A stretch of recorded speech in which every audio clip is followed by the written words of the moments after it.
Yes, Kimberly, the government has been facing questions about whether it acted too slowly to tackle this crisis. So this is where we are today. You can see 596 deaths. Now, we often see a lag on the weekends. The numbers can be slightly lower, but this is the lowest number we have seen now for nearly 2 weeks. And if we look at how our figures compare to other countries, you can see we are following in that similar trajectory to countries like Italy and France.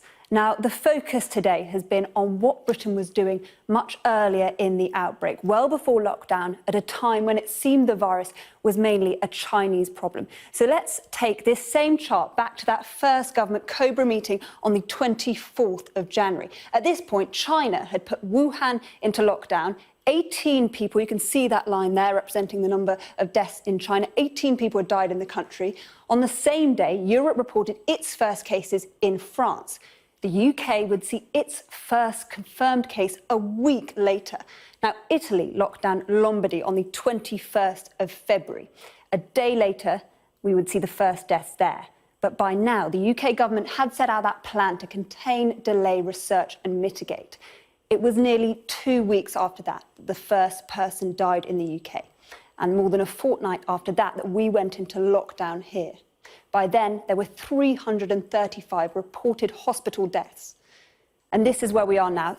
More than 16,000 people have died in hospital. We've had time to prepare. We've seen the trajectory in other countries. But would locking down earlier have made a difference?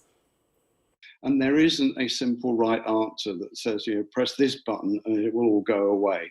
It's about managing the competing, the deaths, tragic deaths on one hand, with the interventions on the other. Had we gone into this state of lockdown mid-January, then quite possibly we would have had very, very few cases.